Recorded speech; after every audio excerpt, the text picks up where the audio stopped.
And welcome to the second annual Dave Campbell's Texas Football Parents Guide to Recruiting, sponsored by Baylor, Scott & White Health. My name is Greg Tepper. I'm the managing editor of Dave Campbell's Texas Football Magazine and TexasFootball.com, as well as an analyst on Valley Sports Southwest. We so appreciate you guys spending a little bit of your Tuesday here with us to get a little bit of the inside scoop on the recruiting process and what all of this entails.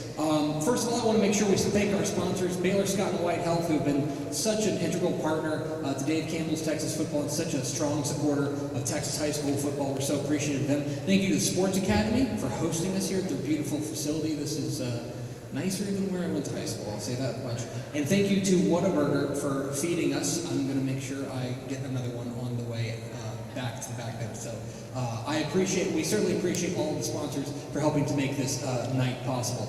On your table, you will notice there are some magazines. This is the 64th annual edition of Dave Campbell's Texas Football Magazine. We've been around since 1960. Our founder, Dave Campbell, started this magazine on his kitchen table in 1960, and he had two ideas for a magazine back in 1959. He was either going to start a magazine devoted to the Southwest Conference and high school football in the state of Texas, or he was going to start a regional bowling magazine. And that's very true, by the way.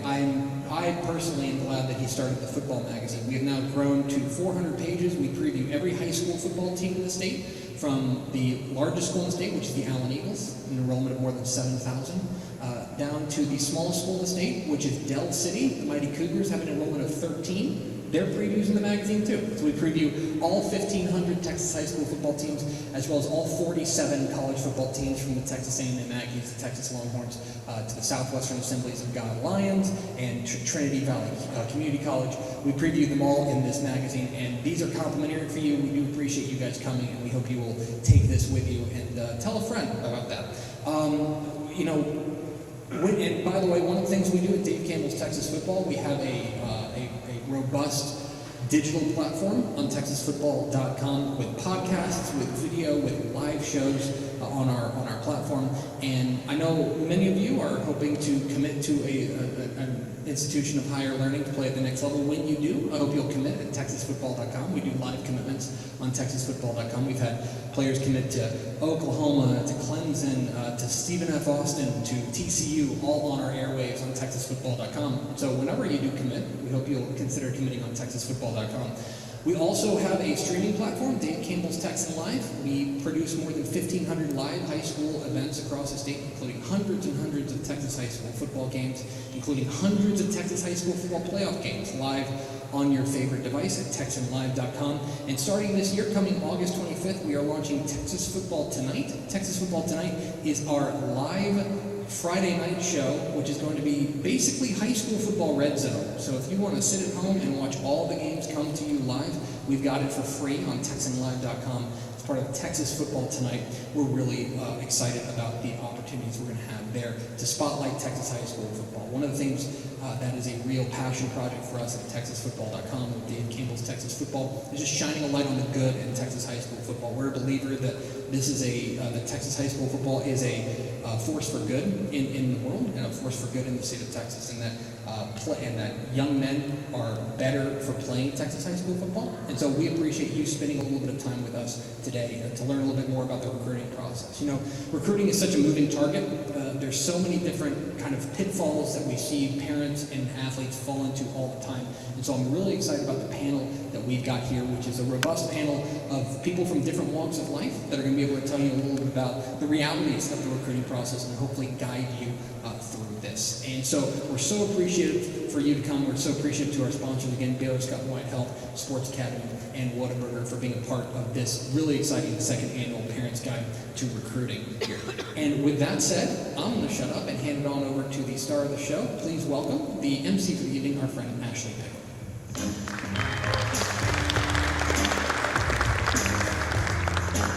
You know, that might be the first time ever in Greg Tepper's life that he said he was going to quit talking. So y'all just witnessed history there. But we are so incredibly excited to have all of you here. We really hope that you're able to take something out of this, whether you're a parent, whether you're a recruit, or whether you're just a fan of Texas high school football. So we really genuinely appreciate you being here. So let me go over just a little bit about what this run of show is going to look like so that you will all have a better idea of that. My name is Ashley Pickle. I'm the executive producer of Dave Campbell's Texas Football. I'll be your moderator for tonight. Obviously, we have an outstanding panel up here for you. You're going to get to hear from so many different people. Let me go ahead and tell you the panelists first, and then after that, we've got two special guests we're going to have come up and speak before we start that panel discussion. But up first, we'll have Greg Powers, our senior recruiting analyst at Dave Campbell's Texas Football. He's been in the game for a long time, and no one knows recruiting better than Powers. Campbell Miller, head football coach and campus athletic director at Frisco Emerson, right here in the backyard. Incredibly excited to have him.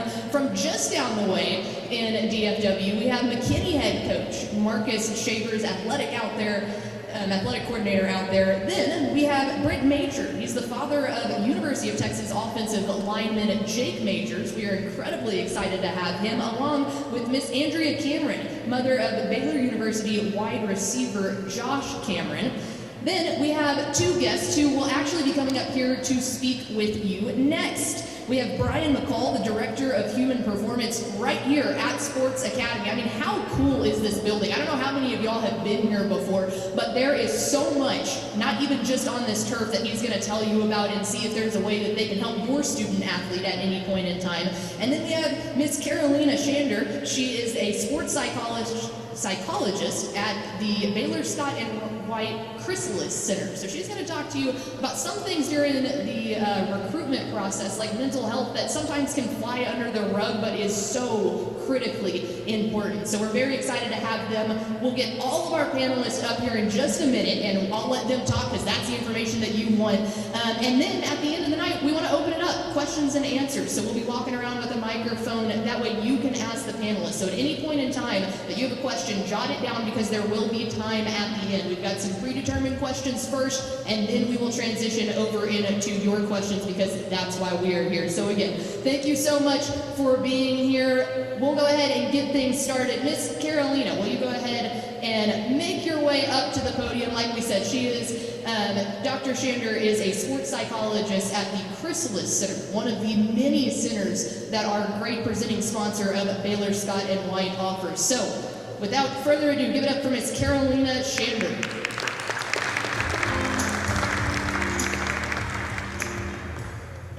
Hey y'all.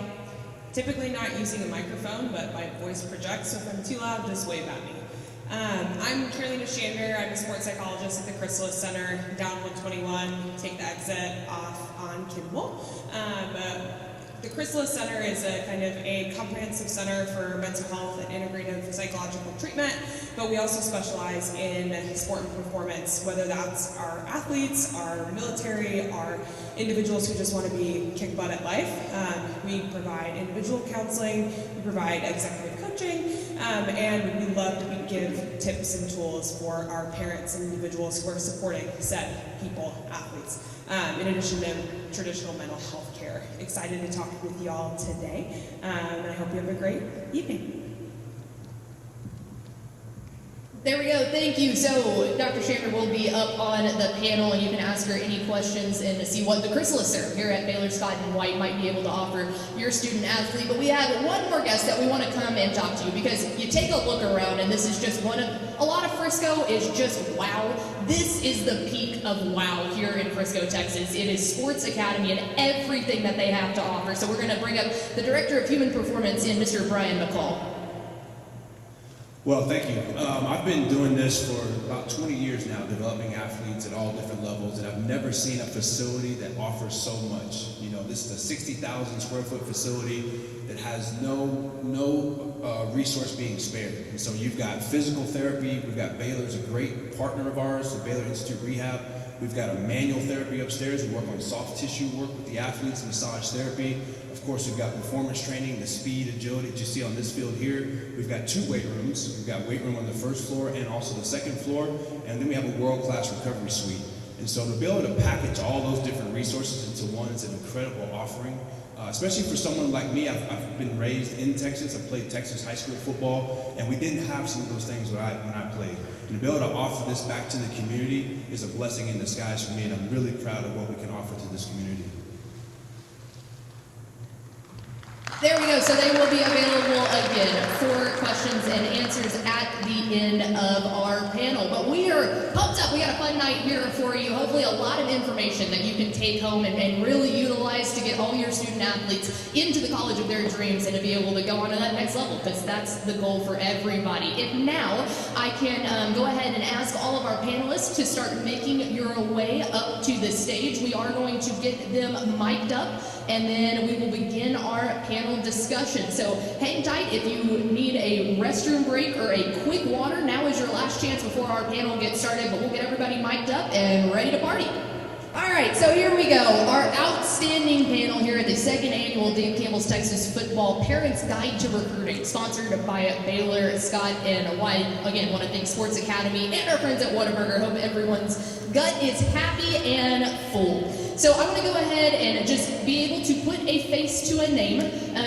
Right here, starting us off is our Director of Recruiting from Dave Campbell's Texas Football, Greg Powers. To his left, there we go, Shavers always gets the clap going, and that's why we brought him along. Marcus Shavers, head coach and athletic director at McKinney High School. A return to clap. Then next down we have Coach Campbell Miller, head coach and athletic director at Frisco Emerson. Then we have Brent Majors. He is the father of Texas offensive lineman Jake Majors. To his left, Miss Andrea Cameron, mother of Baylor University wide receiver Josh Cameron.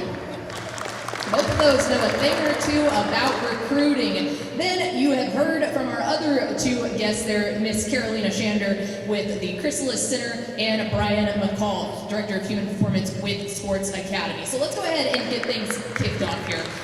Man, I like this. Crowd involvement. That's what we need all night long. Lots of claps. But we're going to go ahead and get started here with our Director of Recruiting, Greg Powers. And Powers, I think that there are a ton of different ways to go about recruiting. I think everybody here is used to hearing a bunch of different advice from a bunch of different people, and that's great.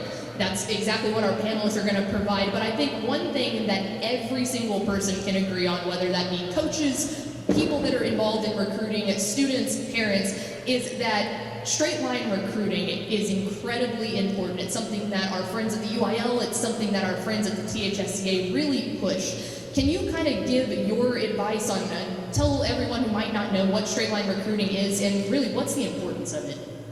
Well, I want to start to, you kind of touched on a subject that I find is very important, and that is the variance that you can experience within the recruiting process. And that, especially for a football player, is because there's so many different levels that you can play college football. Every recruitment is unique and individual. I've covered this for 20 years. I've covered over 15,000 recruitments. None have ever really been the same. Straight line recruiting was a way for the THSCA to help college coaches connect with the high school coach. And I think that's very important because nobody's going to know your student athlete better than the head coach at the high school program. I like to say that to kind of start everything off with your recruitment is you want to be able to make a connection with your coaches at your high school first and kind of let them know what type of person you are. Let them know that you have a dream of college football and playing at the next level. It starts at home, but your son needs to really be thought forward with being able to talk to the coach, being able to be open with the coach, and giving it all in practice, because that coach is going to be able to make a connection with the player, and they're going to be able to pass that information along to the colleges. The network here in Texas is very deep. I can promise you this, that the high school coach knows more colleges than I do. They know more colleges than pretty much anybody else is going to do. They have the connections to help your student athlete get recruited to the next level. So straight line recruiting is a way for the colleges to connect directly with the head coach at the high school or the coaches at the high school and help your son or daughter find the right fit at the next level. And they can fill in the blanks. You know, they're going to know, does your son or daughter really like math? Do they, play another sport? So they know all the information that the college is looking for. And I know that Coach Shavers and Coach Miller will be able to expand on that a little bit, but really it's just being able to draw a straight line from the college to the high school so that these talents can be uncovered. Well, and that's perfect because we'll go to Coach Shavers next. Coach, you basically have a just recruit factory over there in McKinney right now. The amount of talent and everything that you have, you go through this a lot as a coach, being contacted by college coaches and all of that. But for straight line recruiting, of doing it the right way, of you helping out the students, how important for that, or how important to you is that to assist the kids in helping them get to that higher education? Yeah, it's something that we believe in at our high school, and trying to help our kids go and seek opportunities to go and play at the next level. We're fortunate to have a recruiting coordinator who's here tonight, Coach Williams, and we talk to our kids all the time about how education defeats poverty, and how education is a way for you to go and try to balance the playing fields regardless of how you grew up. And so we really make it important in our program to make sure that our kids are academically eligible, that they're developed into players that can go and play at the next level, and then that we have the natural, we're blessed to be at McKinney where we play some of the best football teams and programs in the state, so the exposure is there. So we don't shy away from the fact that getting our kids developed, getting them exposed, so they can have opportunities to get looked at our program is very important to us. And not only Coach Miller, are you a head coach and athletic director the same way? I don't know if y'all realize, and he's going to not like me for saying this, that you're basically in the presence of royalty, because this past year, Coach Miller was the president of THSCA, which is the Texas High School Football Coaches Association. And there are thousands, tens of thousands of coaches across Texas high school football that are involved in the THSCA. We just got back from coaching school, and it was over 16,000 coaches in Houston, Texas. Absolutely fantastic. But overlooking that organization, you played the role of coach, and you also played the role of helping other coaches. How important is it to organizations like the UIL and the THSCA that straight line recruiting is what's being pushed? Straight line recruiting really came out of that office as an initiative that how do we connect our colleges with our high school campuses. Texas is very unique as compared to all the other states in the country, meaning that this is the only place to where at every school that you'll go to recruit, that the coaches are all on that particular campus. It doesn't happen that way in the majority of the other states. So when you have a player that's being recruited, you know that that coach is going to come to your school. So the untold by that a lot of our parents don't realize coming up with this, because we see so many things on social media, we see so many things on TV, in particular that goes across the bottom. But the one truth is, the only place that a college coach can come to visit a kid and watch him work out, watch him practice, is on his high school campus. Can't do it anywhere else. Can't go watch him play 7-on-7. Can't go watch him do private workout. He can only come to your high school campus. And to do that, he has to get permission from that high school coach. And so that relationship is extremely important on both ends. Because if I want to have access to a player recruiter, to talk to him, to get his transcript, to meet him, to watch him practice, then we have to come on that campus and do that. So since that is the method in which coaches have to use in order to actively recruit a player, then we wanted to create a platform that's going to link our high school coaches with our college coaches, especially since in this state, all of the high school coaches are all on that campus. So you hear these coaches and you hear our director of recruiting talk about recruiting, and it's smooth like butter, man. They know this, they know the do's and the don'ts. We're lucky enough, like we mentioned, to have two parents here that were in y'all's exact shoes. What is this process? What is it like to get my kid recruited? What's it like to balance education, playing on the field, all of that stuff? I'm sure they're smiling and laughing over there because it's a difficult road to navigate. So, Brent, we want to ask you, I would say that you put a kiddo through this, but let's be honest, you put a massive grown man through this. You got a big old boy out there at Jake Majors at the University of Texas. What's just something that you wish you would have known going into this process that you really feel like everyone in the audience could take away and always keep there in their brain? But one thing that really sticks out is really the amount of research that a college does before they offer young recruits. To give you a quick example, we went to the University of Washington, and Jake was going to do his senior year. Whenever we got to Coach Peterson's office, he had 6 screens up.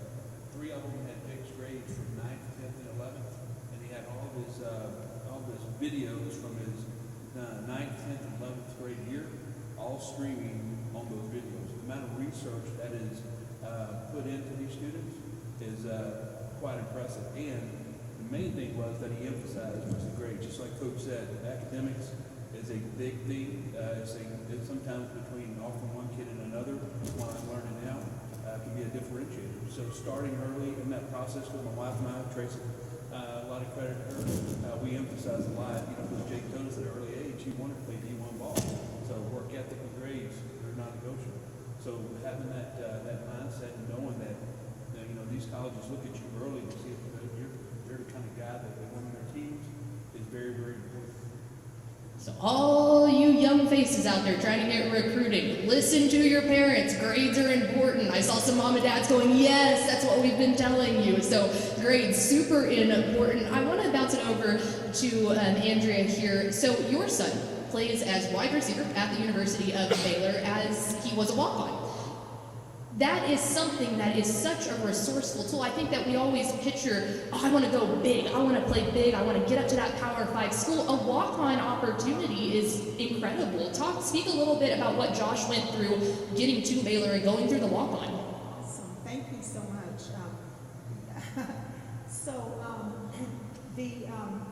Josh ended up at Baylor, and he was what they call a preferred walk-on.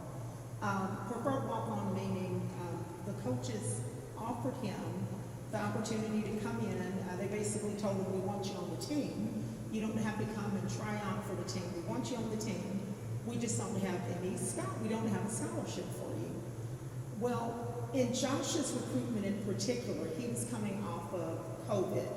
Does everyone remember COVID?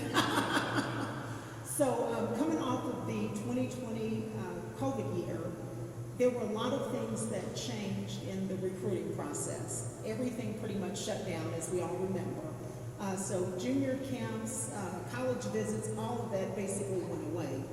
So by the time Josh was, in the middle of his senior season, his team was doing great. They were undefeated. They were ultimately headed to the state championship game. He was putting up crazy yards. I think he ended up with, 1,200 yards that season and 14 or so touchdowns. So he was doing his thing. And, but at the end of the day, we missed everything else that comes with recruiting from the time he was a junior and actually started playing varsity ball all the way through his senior year. COVID had everything locked down. So Josh had some opportunities at some amazing smaller schools, and I'll get into more of that later. But in particular, he started getting some PWO opportunities, what they call preferred walk-on opportunities. The thing with Baylor, and the thing that made, ultimately caused him to choose Baylor, is with the PWO opportunity, that recruitment process is, very much similar to the standard recruitment process that you go through when you're a full scholarship player, meaning they're looking at everything. They're especially looking at character. They're looking at grades. They're looking, they want to know, is your student the type of individual that will fit the culture of the program? We had a chance to meet with Coach Aranda. We talked to the wide receiver coach. The wide receiver coach, they were very much involved throughout their playoff run as he was in high school. The coaching staff was still very much involved, and ultimately we decided that the PWO was the route that he was going to take. It ended up being a huge blessing because he took the PWO, and the following year he was rewarded with a full ride scholarship. So he went from being a preferred walk-on his freshman year and going into spring ball his sophomore year. We learned that he would be getting the full ride. So that was an amazing process. But again, that is another avenue for individuals that maybe feel like, my recruitment isn't going the way I think that it should go, or maybe we want some other opportunities. There are other opportunities out there and other things to consider. And a PWO is, for us it was a wonderful experience because, I think like Jake said, Josh knew that he wanted to be a Division I football player. He had, he had the film, he had the size, he had all of those other things. He had the intangibles, and Baylor gave him the opportunity. So it's been a wonderful experience.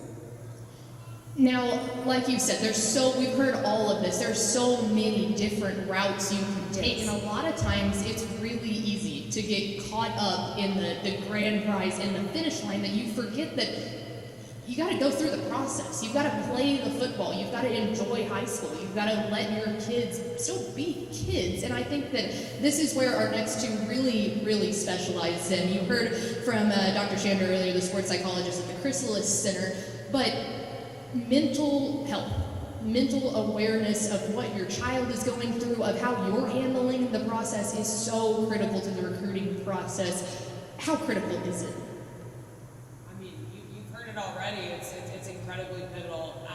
The biggest things I would say that we see in athletes who are going through the recruiting process and then end up in college is the people who are the most successful are the ones who set expectations early, who develop their awareness and their identity, who they are, how they have come to be, and are able to identify their strengths as well as their maybe shortcomings and learn how they are able to capitalize on those strengths and maybe, let's say, minimize shortcomings. Individuals who also kind of are really aware of how they react to certain circumstances are the ones who don't end up struggling as much with maybe some of the disappointments or failures that will inevitably happen throughout the recruiting process. You will get a no, you will get a, I don't know, because not every single person you speak to will be like, I want you. And being able to talk to parents and kids, like being able to strengthen that relationship and that communication, those are the kids that are going to be able to be the most successful when they are eventually then getting into college. So setting expectations early and then maximizing their identity of who they are, how they are, and who they want to be. And my other plug when it comes to mental health and just human performance, being able to continue this identity process of who you are as a human being on and off the field. Who you are on the field is extremely awesome and important, and those tangibles and intangibles are going to be those translatable skills that are going to make you the best human being possible. Those are going to be the things that if you're talking about now, whether you're in middle school or in high school, are going to get you the most success.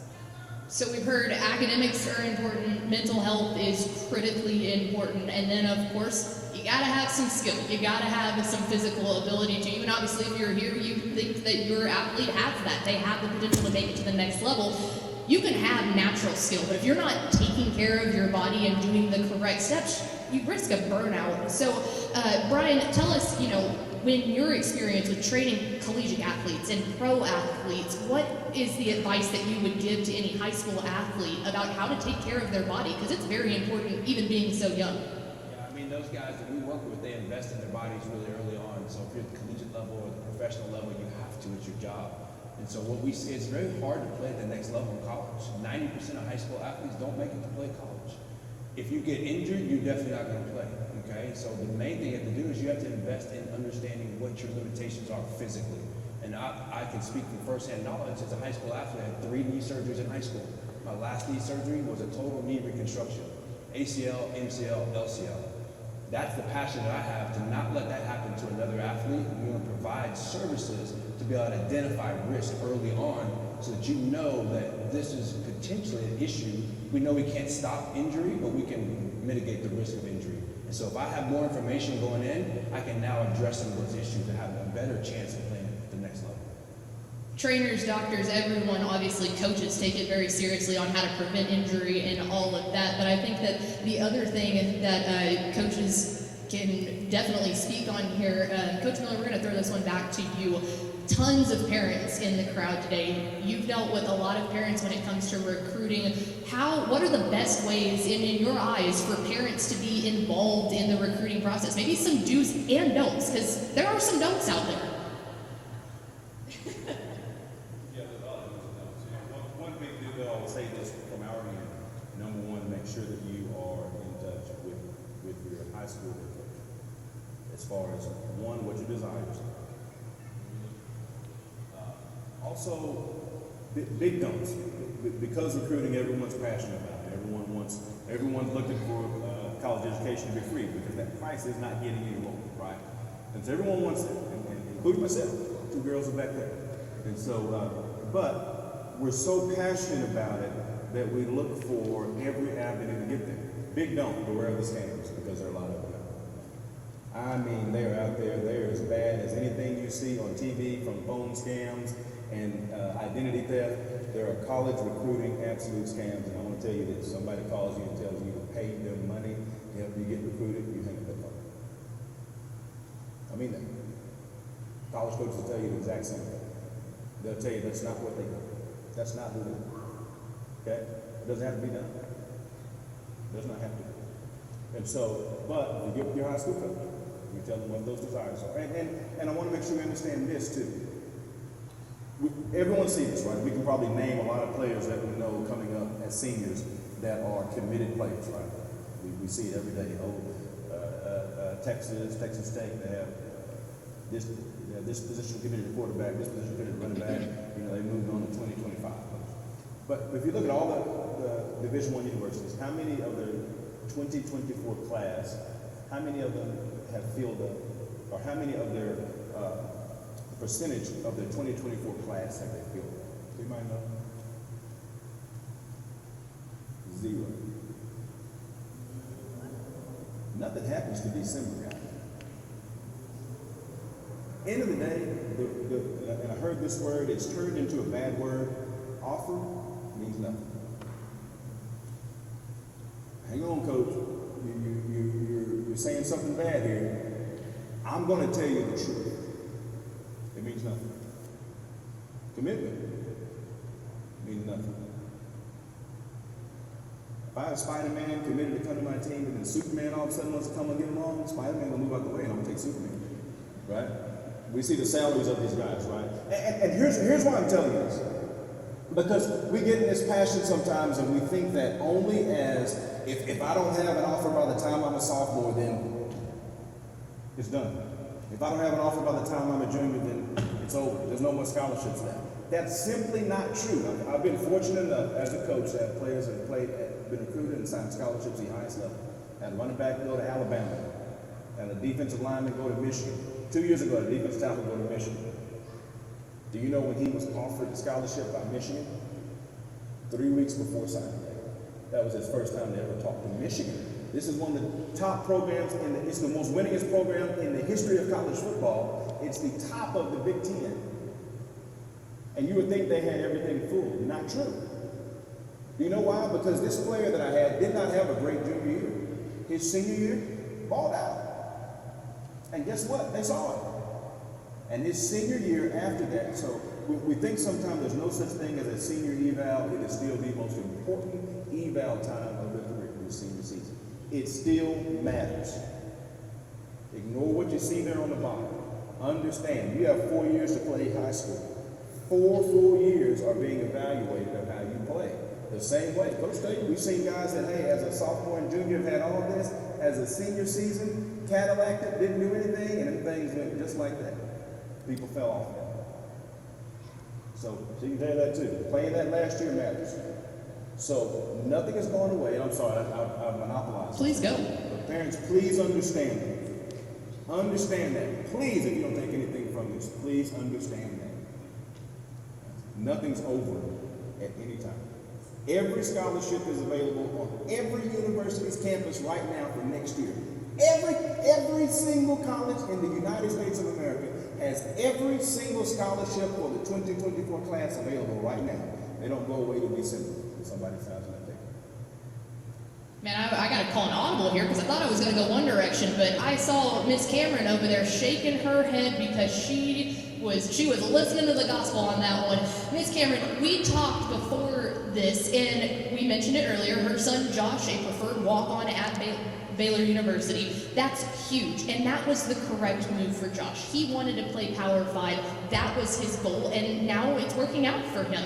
But something we talked about, of a thing that you didn't realize throughout the process, is everyone here would love a scholarship for their kid, right? I mean, that's the ultimate goal, to have your education paid for.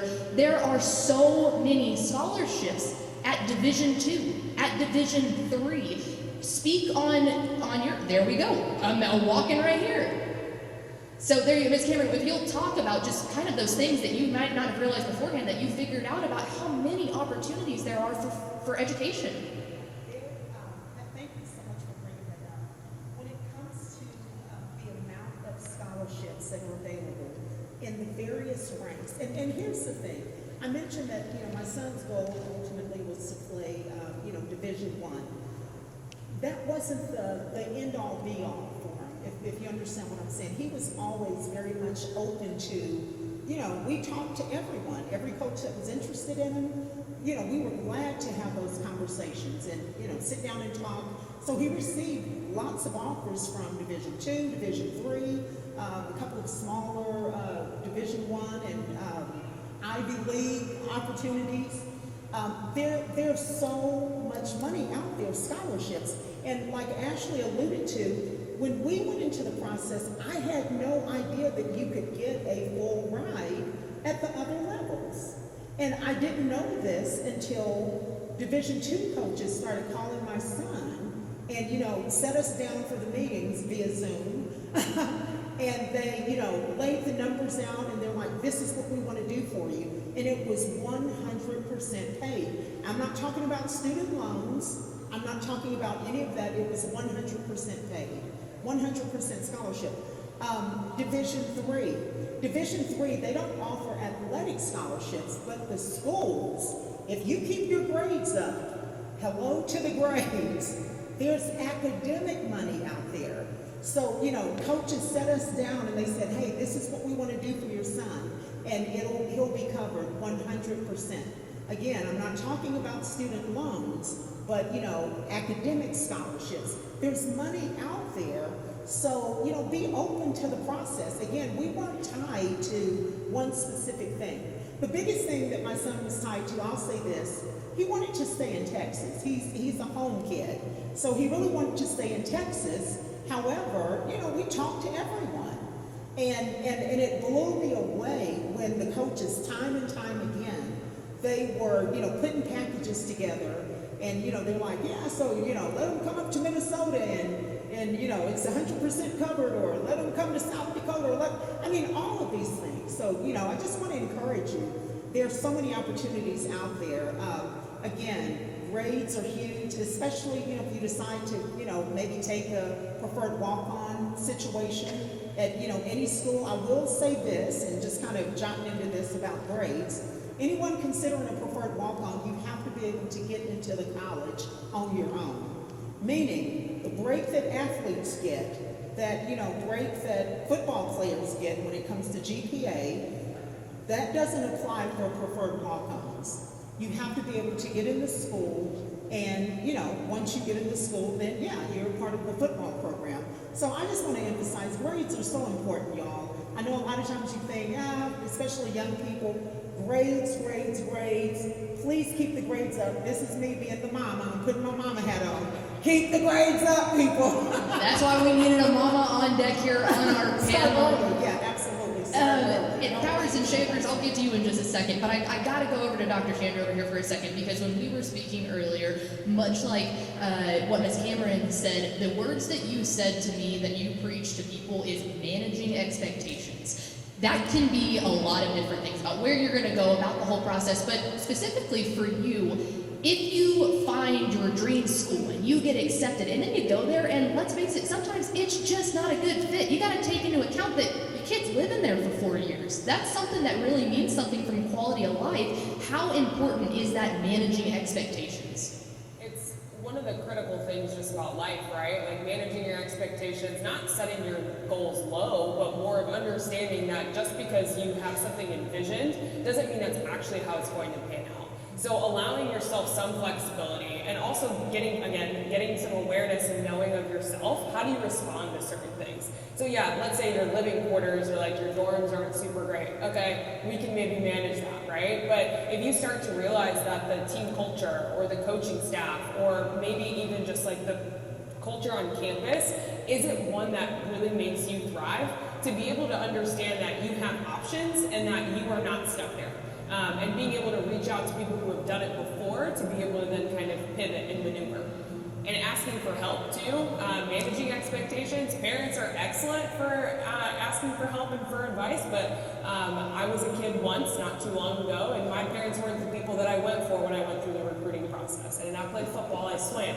And so that's a little bit of a different story for another time, but being able to reach out to previous people who have gone into college, who have then also maybe gone into professional sports, how do they navigate these kind of maybe disappointments or expectation sadness? So it's one of those things that you want to be able to learn, what are you really wanting out of your college experience? Do you really want a Power 5 school? Go for it.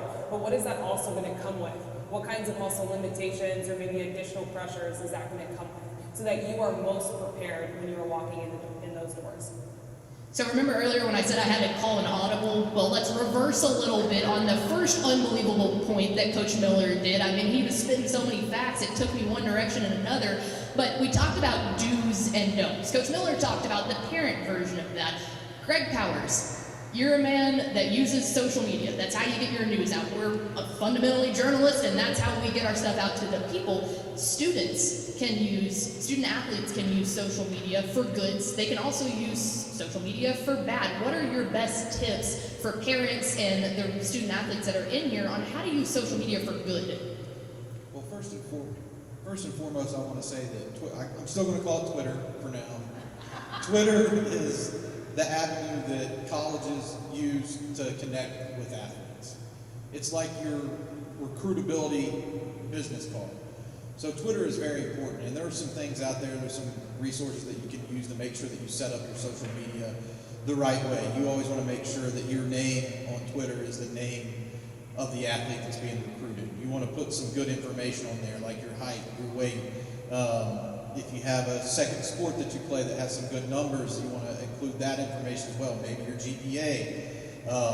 Always put your huddle profile link on there, the link to your highlights, so that coaches can find your tape, so that you can get recruited, so they can watch you play. That's very important. And one thing that I think is most often overlooked as far as the student athlete is concerned is to keep your DMs open. If your DMs are closed, coaches can't connect with you, people who are important. You're going to get some of the people like what Coach Miller kind of talked about. You know, you never want to pay somebody a service fee to help get recruited. That's just not how colleges recruit athletes. But keep your DMs open, and you as a parent can help your child navigate through what can sometimes be, I don't want to call them troubled waters, but you'll have people who are reaching out to them that they may not need to connect with. But colleges will certainly connect there. So it's very important to make sure that your social media is ran, I guess the best word is professionally. You want to keep things on there that are positive, sports related, and think of that as basically your LinkedIn for getting recruited. I'm also going to throw in a little bit of a plug for Instagram, because the younger ones are using Instagram a lot more than Twitter.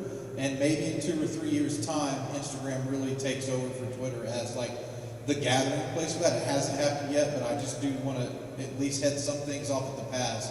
Start thinking about your Instagram profile, have it set up in a professional way too. If you want to have a personal and a public Instagram, I would even advise that, because Instagram is very picture-based, and it's more of a personal feel, I think, than Twitter. So you want to make sure that you keep one that's for being recruited, if that's the avenue that you try to go down. But right now, Twitter's very important. What's your G Powers Recruiting, Greg Powers Recruiting on Instagram? Greg Powers Recruiting on Instagram and G Powers Scouting on Twitter. If we're going to do a plug, we got to do it right, okay? Please also, help me get my Instagram following up. I'm very bad at it. I'm an old man, so... Powers comes up to us in the office, and he looks at myself and our associate producer, Mallory Hartley, who's back there just crushing this camera work, but he goes, hey, I'm old, I don't know how to work this. So monitor your kids' Instagram, but if they need help, if you need help, I'm sure that they can help you there. Coach Shavers, you get tons of calls from college coaches about your athletes, and I think that what people might not think about is, what are the college coaches asking? What are those questions that you're getting that are the most important? Well, they want to know the kid inside and out. I think one of the things that I've learned in the last probably 6 years is that, first of all, they know that if they're calling about an athlete, they know he can play.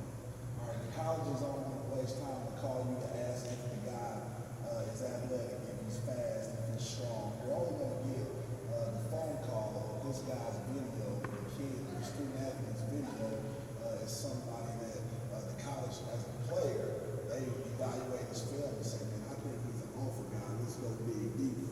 Now, after that, they'll call and then they'll ask things, usually some of the more common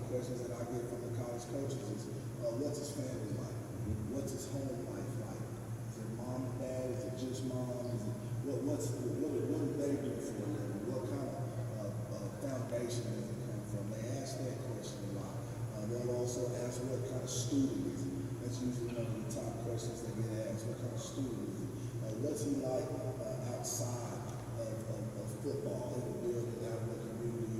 What's his character? They're trying to figure out things that tie to who the kid is, if they're going to be somebody. Because ultimately, the college is going to invest hundreds and thousands of dollars in your student athlete, and they want to know that that kid's going to be able to come and survive on campus. He's going to be able to make the right decisions in the dorm, make the right decisions as a student in the classroom, and he has some level of character, level of integrity to be able to survive, because it's a business. It becomes a job at that point. I think another interesting thing, they don't just ask me. They'll go and they'll ask counselors. They'll try to find a teacher. They'll reach out to a cafeteria lady walking randomly through a hallway. They might just ask another student. These are all things that I've actually seen take place for some of the best recruiters in the country. And so it's important to be a whole player. We talk to our kids all the time at McKinney High about the importance of being a complete person, a complete football player, working hard on the field, also as a student, in what you're doing outside of school, in the community, in your social time. Who are you in that setting? You want to be complete, because they will check as much as they can on that. I think another big thing, just to kind of expand on what you said, something that I've been getting a lot the last couple of years is, what other sports do you play? Yeah. Right. What a lot of schools are trying to qualify. What is the second thing that you do great? Right. There are a lot of great football players out there, but what is something else that you bring to the table outside of football that will make us interested in you as a student athlete? That's not only going to be on our football team, but it's also going to be at our university. And I think that that's something that's really big. And it's more prevalent over the last couple of years when it wasn't as prevalent years before. So I think that's something important to keep in the back of your mind, is to be involved in other things. You know, maybe it's another sport, but maybe it's, helping out in the community, things like that. Those can really give you a foot forward when it comes to the recruiting process. They also want to know how the kid responds and handles adversity. I've had several coaches that have come up and asked, how does he respond when you correct him? How does he respond to criticism? Is he coachable? Does he tame? Does he get his feelings hurt when he gets coached really hard? They want to know so they can make the most educated decision that they can make on who they offer that scholarship to and ultimately sign. Does his parents yell during the game and tell you how to call the plays? There That's are a big do's don't. and don'ts. That's the don't. Back to the do's and don'ts list. Got a couple more questions here. I want to remind everybody our Q&A is coming up next, so if you've got any questions, go ahead and start dialing those up. But I want to throw it back to Mr. Majors over there. You got your son to the University of Texas. That's a huge accomplishment for the son, for y'all as parents. Obviously, there are definitely struggles through the recruiting process, regardless of where you finally end up. What was maybe the largest struggle, or a couple of them, that you feel like parents that now that you've been through it can face head on and be expecting it? Well, I think, some of the stress that kind of we went through as a family, I think I kind of put on myself, because, I coached this dude since he was like in kindergarten. He gets to ninth grade, and, he starts being coached by other talented folks. But having that, that lack of control, because these recruiters, the coaches are talking to him, and a lot of times we don't know that inside of that, those details of those conversations. And sometimes teenagers, no offense, are not the most adequate resource of information to relay. So, we'd ask him, okay, what, this coach from Arkansas called, what did he say? Nothing, I'm going to go to practice, Okay. So that control, sometimes you got to trust the process, trust the coaches that are doing the work at the school, and just just support them the best you can, because if we try to control it, sometimes as parents we will mess it up. So I had to step back and kind of let it go. An offensive lineman being a man of few words. You could have fooled me. All right, one last one here before we get our question and answer session going. Brian, how you doing down there, bud? We're coming back to you. So we mentioned it earlier. Dr. Shander mentioned it earlier about injury and how that can throw people off. If your student athlete is injured, how important is it to take that physical therapy seriously, and what are tips and tricks of how you can recover from injury that y'all teach here at Sports Academy? Yeah, it's critical. I mean, do it personally, but it's a mindset thing. So that's, you just lose your confidence. And a lot of times, addiction and injuries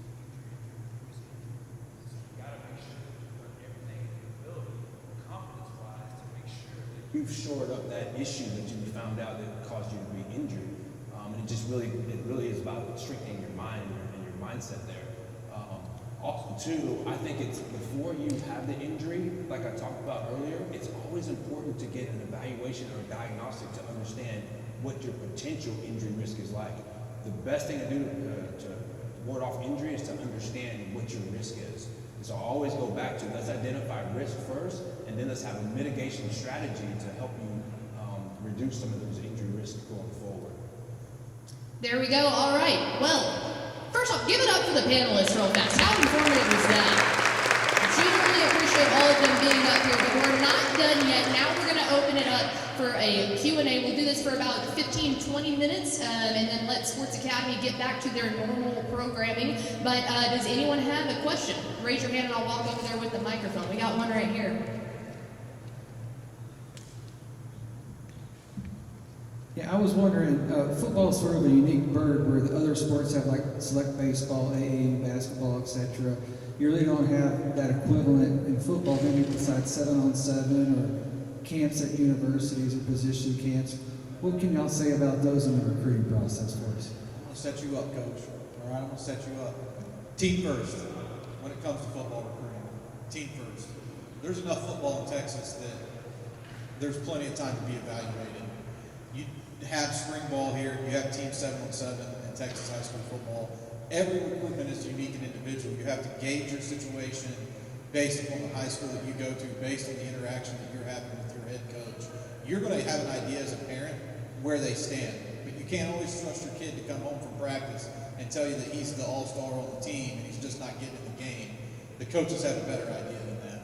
I think that I kind of set you up with that, but here in Texas, team first, because if you're not team first, 99 times out of 100, that's going to hurt you in your recruitment.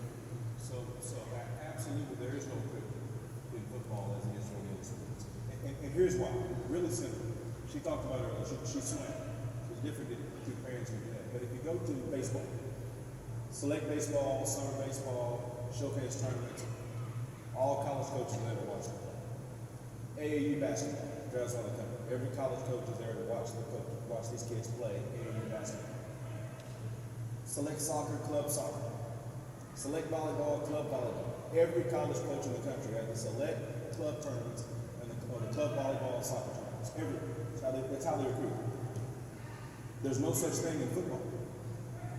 Disaster 7-on-7 take that place? No, because at these select 7-on-7 tournaments, there's not one college coach there. They are not allowed to go there. So a completely different avenue now they have recruiting football as opposed to any other sport. So yes, I didn't clarify that. She was 100% right. Completely different for the other. Understand football. Even if there is a select 7-on-7 tournament, and I'm preaching now, okay? Again, sometimes we go to church now. We don't like to hear some of the things because the preacher may be talking about us now, but here's what we're talking about, okay? If there's a select 7-on-7 tournament at the University of Texas, not one University of Texas football coach will be there to watch it. They cannot be. That will be flagged by the NCAA. You can't do that. Football is still protected, whether they have to go to your high school game or your high school practice. That's it. Now, if I come to the University of Texas's football camp, then yes, and work out in front of their coaches, you can do that. But as far as being an equivalent to those other sports you talked about, there is not one for football. It's a completely different animal and a completely different situation. I'll shine a little bit more spotlight on that too, because I cover a lot of 7-on-7 events, not only for the high school teams, but I cover 7-on-7 events that are, select 7-on-7 tournaments. I go there with the mindset to see 5 guys. These are the 5 guys I'm going to look at. So from a media perspective, to shine the spotlight on certain guys, I'm going there, I already have my list in my hand. And I'll discover some guys when I'm there to write articles about them, maybe shine the spotlight on them. But it starts at the high school level with football. I mean, that's just the way it is, and I think that's the way it will continue to be here, and I think it's a good thing because there are a lot more questions that need to be answered about character and toughness and mental aptitude that have to be answered. And the high school coach is the gateway, the gatekeeper for that. So the relationship between the student athlete and the high school coach is very important. And I had 2 sons that played Texas high school football myself. And I think the relationship with the parents is important as well, but to a lesser degree than what that student athlete's going to have. You have to be able to trust those coaches, and if you're in a situation where you don't have that trust, then that's when it's maybe time for you as a parent to schedule a time with the coach to sit down with them and try to figure things out. But that's kind of the clues that you need to use, and that's important as a parent to understand that if you have some of those trigger moments, to try to schedule a meeting and not do it after a game and not do it after practice when emotions might be high. It's best to schedule a meeting, come in with a set of goals, and try to learn how you can help your student athlete become not only a better high school player, but potentially to get recruited to the next level. You brought up earlier on social media. I want to say this one thing. If I don't say this, then I'm wrong. Okay? You talk about your Twitter and things you put out. Understand that every university now has a staff that's the only thing they do is sit in this room and look up every person they're recruiting, all their social media and everything they do. They don't want to know what you were shaking last night. They don't want to know what you were drinking last night. They don't want to see something you were smoking last night. Mom and dad, they don't want to know what you were doing last night. They don't want to see what you were drinking last night. And I'm dead serious with this. I've had kids, 2 weeks before they're about to sign, I got a phone call and said, hey, we're going to drop this kid because some things have come up on their social media. Or some things that come up on dad's social media that we really don't like is telling us something about this kid. That is something that is definite, that goes on every single day. So you make those things. Hey, you know what? Being an athlete means being the elite. You can't do what everybody else does in school and puts on social media. You can't do that. Not if you want the reward for it. So everything that you do is being watched and scrutinized down to a T. Everything. You know this, right? I mean, they're going to look at every single thing that you have. So you make sure. And they're going to go back as far as they need to go back. So make sure. And right now, it is as hard as ever to receive a high school, to receive a scholarship in college coming out of high school. Anybody know why? Transfer portal. Listen to me. And please, 3 years ago, there was double the amount of scholarships for high school athletes than there are right now. And it's continuing to shrink. Coaches will sit here and tell you, we hold scholarships back. If I have 15 scholarships, then I have 10 for the transfer portal. Why? Because they may have a senior over there that's ready to come in and play right now. Is that right? No. Is it the best thing for us? No. Is it the way it is? Yes. So I'm telling you, you sit here and we think, hey, you know what? I have this school that's really interested in me and they've offered me a scholarship. Well, let me look at some other things real quick. You better not. Somebody together, you take it, right? I'm saying I did to my wife. My wife, I knew she was real pretty. As soon as I got her, I proposed because I didn't want nobody else to come propose to her before she saw she could get something a whole lot better than me, right? Understand, guys, it's very, very, very, very small right now, the opportunities. I hate it. I do not think it's the best thing for us, but it is the way that it is. So everything that matters even more right now. I'm never referring to him as Coach Miller again. It's Reverend Miller from here on out. All right, next question. What do we got? Got one back here?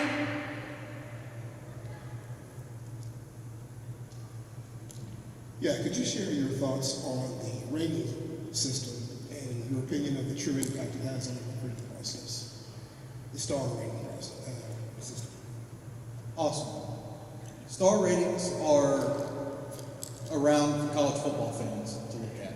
So if you're a fan, so you have your OU cap on. So if you're a fan of Oklahoma, star ratings are there for you as a fan to understand who the top recruits in the state, country may be for your university, who's been offering them, who's been looking at them.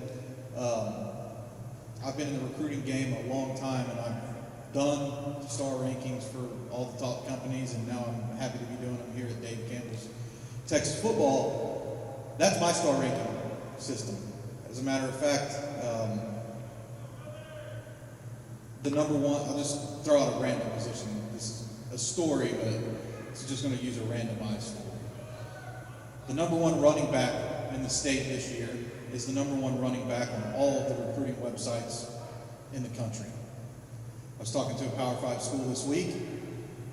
That's not their number one running back in the state. It wasn't their number two running back in the state. He was the number 3 running back in the state. These college staffs now, Coach Miller kind of talked about, they have somebody that's looking at and monitoring Twitter They have people who do evaluations. That's their job.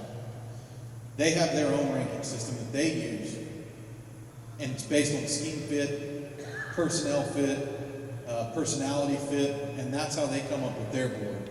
But by and large, the star rankings exist so that you, a football fan, can go and have an idea or a guide map for who those top players in the country. How you can use that in your recruitment is, a lot of times you'll hear a college go to a guy and say, we can't offer you, don't have stars. That's their cop-out for that. I mean, if we're just being honest, right? Like they're using that as an excuse. It's a college's job to really, instead of offering a lot of scholarships, it's their job to not offer you a scholarship. They need the tipping point to really pull the trigger on that offer, and that can be an excuse that they use. But trust me, they have their own star ranking system that they use, or number system that they use to put you within a board on how they're going to recruit you and where you fit on that board, because you may have an offer from that school at running back, but they may have 2 running backs ahead of you, and you can't commit to that school even though they've offered you, because as Coach pointed out earlier, offers aren't real. Offers are verbal offers. Even when they send you a written offer, that doesn't mean that they're necessarily going to sign you. So I think it's important for us as parents to ask questions to colleges that may be uncomfortable at some times. I advise it. You may think it puts you in a weird situation with that college because they may or may not offer you a scholarship, but you need to ask those questions. Where does my son fit on your board now that you've offered him? You haven't offered him yet, but where is he on the board to earn an offer? If you have a good relationship with those colleges, they'll answer those questions with you, and if they don't, you know where you stand. Simple answer to that, yeah, the OU had OU doesn't offer a kid because Rivals has him as a 4-star. Rivals puts him as a 4-star because OU is offering. Good math. It's very good math. All right, next question. Got one? Got any? I know y'all got questions. Don't be shy. Yes, ma'am.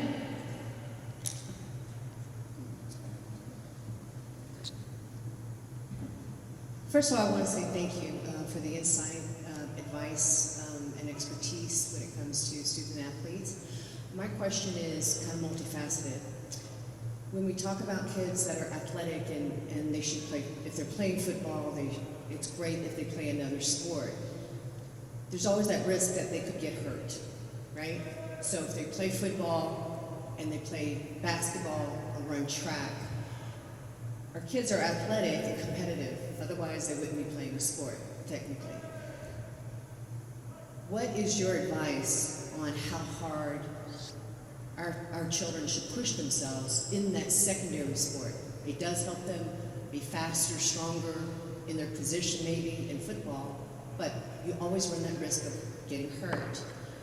And then the other piece of that is, should that happen psychologically, right? You knew this was coming to you, doctor. Psychologically, it can set a kid back. It could set an adult back tremendously. So, 2 questions. What do you recommend on how hard they should push themselves in the second sport? And then secondarily, what are the steps that we need to take when it affects them psychologically? What we've seen in the past decade is athletes are starting to, there's only so much time you can train throughout the day. So a lot of times we're overtraining these kids, they're just doing too much. And I think you've seen centers like this start to put resources in recovery. And so we have a dedicated recovery room, we've got manual therapy upstairs. This is a new sort of resource available. 10 years ago, we didn't have it.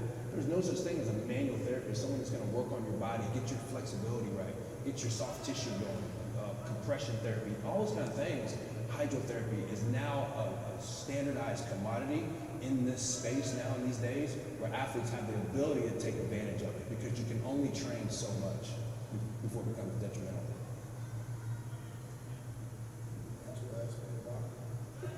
I was going to answer, I think, a little bit of both of your questions. The first one is like the purpose. Why are they playing this second sport? And being able to identify with coaches that should hopefully have open communication about why this person is in both sports. And being able to monitor their workload and being able, like, there's athletic trainers, right, at each high school, and being able to manage, like, where are they sitting? Are they overworking themselves? Are they not? And also, this athlete needs to know themselves. And as parents, right, like, you can probably observe your kid and what do they start to exhibit when they are kind of pushing themselves too hard, and then encouraging them to start to learn that now. If they start to learn that, like, hey, I have a tendency, I take a day off, I end up filling said day off with everything else that I need to do, and I want to run, I want to go play this 7-on-7, I want to do whatever, recognizing why they're doing that. Like, is it because they feel like they've missed, let's say, opportunities, or they're running out of time, and helping them understand why they're kind of maybe overtraining or taking extra steps. I guess the recovery part after they are rehabbing from an injury is supporting them throughout their process and encouraging them that their process will not be the way that they thought it would be. It's never going to be. That, like, let's say somebody tears an ACL, or I had someone who was actually drafted into the MLB who ended up having a accidental just injury that ended up not being able to go in and play. Now is trying to get back into the draft and get drafted and fulfill his dream. And the whole process of our work together is regaining confidence by capitalizing on who he is as a human being and as an athlete. So, as I said at the beginning, knowing who somebody is, how they are, where they've come from, and who they want to be, and using those things to be able to then capitalize on their recovery. So if they are a stubborn human, guess what? It's going to be an awesome experience in their recovery. They're going to be probably really pissed off that they can't get back on the field immediately, but it's also going to be a skill that they are going to be dedicated. They're going to be putting in that time to actually stretch, rehab, fulfill all those requirements to get them back on the field. But getting them to see a professional, I mean, if you see somebody really struggling, they're starting to have low mood, they're, not interested in most activities, like if you're offering them Whataburger and they're like, nah, dog, like, okay, like we probably need to get them to see somebody at least at school, and have a lot of the high school counselors be able to then assess, like, okay, this is something that needs to be seen outside of just maybe a session within their athletic department. Yeah, if anybody's turning down Whataburger, there's something that needs to be checked out. Shavers, I want to tee you up a little bit because you said a magic word there in track. And we talk a lot about second sports, but I know any coach, they're both shaking their head. Football coaches at the high school level, at the college level, anything, they love when they run track. Talk a little bit about that, and then we'll have time for one more question after that. There's a couple things. So obviously, yes, we do want multi-sports athletes, and football coaches do gravitate toward those athletes running track. Obviously, that's one of the secondary sports that translates back into our game that you can see direct benefits from. But going back to your question about how hard, how much effort should be put in toward the secondary sport. As high school coaches, we've been wired, trained to encourage and celebrate and promote kids playing multiple sports. We do that. I think there's a genuine, it's a genuine thing that we want to try to do to encourage that. But at some point, all right, at some point as the adults and as the coaches, that kid's future and that kid's path starts to clear a little bit. And at some point in that kid's journey through high school, you have to get realistic about what's going to help that kid go secure the bag or go and get the scholarship that they're looking for. So for example, 8th grade kid coming from a middle school in McKinney, he's a football, basketball player, very dynamic. Jacoby Walter is actually going to go be a Baylor Bear here this year, true freshman on their basketball team. When he was coming into McKinney High, I thought we had just got the next Vince Young. I thought we had our future quarterback in the bag, and he goes out in the summer and competes in AAU and all these big major basketball tournaments. And we're waiting on him to come back. We're waiting on our quarterback to come back. Well, in this tournament, Gasso and all these different big-time basketball tournaments, he ends up being ranked as one of the top 5 shooting guards in the nation in his position. And so we're looking at this incoming freshman, and he's ranked above LeBron James' son. And we start saying, well, he was going to be our freshman team quarterback, but it looks like he might have found his niche. And so at that point, I think if you're really in the business of kids, you go to that kid and you say, you have conversations and you say, look, we would love for you to play football, but you have an opportunity to go to any college in the country to play basketball. We want to encourage you to keep those options open, but at some point in time, the coach, the parents collectively have a conversation and say, well, what's going to give this kid the best opportunity to go and secure the bag? You have kids in my program right now that are football and basketball players. They're committed to Power 5, Division I schools. It'll be interesting to see if they'll opt to go out and play basketball their senior year, or will they opt to train to be prepared to go and compete at the college level. And so it's a very touchy, sensitive subject, but I think that the reality of the situation is what's going to help that kid go out and get his school and his education paid for? Because at this point, going into college is less about a game and it's more about the business aspect of recruiting. And if that helps you kind of gauge how much you should manage, how much you put into the secondary sport, what are you playing it for? Is it fun? Or is it going to help me get my school paid for? And I think that can kind of help you guide the amount of effort that goes into that secondary sport. Once they sign their name on that dotted line, it's kind of up to their college coaches too. Will have a lot of influence out in the senior year. So those secondary sports are really important. You know, freshman, sophomore, junior year, but that senior year after football for football athletes, a lot of times it's in the hands of the college coach at that point too. So I had said time for one more question, but actually I think it would be more beneficial because I see quite a few people that look like they have questions. We've got 15 more minutes, and our panelists are going to come up here and they're going to stick around. So I would love for as many questions to be answered as possible. So you've heard each of them. You know what their expertise is. I'm going to go ahead and shut it down for the night. Y'all are probably tired of me talking anyway, but we're going to have all of our panelists up here. Please come ask them questions. We got to shut it down at 8:30, but it looks like there's plenty of Whataburger back there left over. Brett is back there pointing at it, so please grab some burgers to go. Thank y'all so much for coming to this. Really, it says a lot about each of you here that you're already helping out your student in their recruiting. We wish you all the best of luck, and of course, if there's ever anything that we can do for you at Dave Campbell's Texas Football, let us know. But we want to sincerely thank our sponsors at Whataburger for providing food for Brian and everyone here at Sports Academy. Make sure to talk to him about this facility because it truly is state of the art. And of course, our presenting sponsor at Baylor, Scott & White. Everything that they can do for your student on, off the field in so many different ways. We hope that you will go and thank them for everything that they've done here tonight. So thank you again to each of you, to all of our sponsors. Like I said, panelists are ready to have some conversations for about 15 more minutes. So get up, mingle, and make sure to grab a magazine. Dave Campbell's Texas Football 64th edition. Those are high commodities. So if you already have one, take another one, give it to a friend, and we appreciate you all coming tonight. So thank you so much. Give it up one more time for our panelists.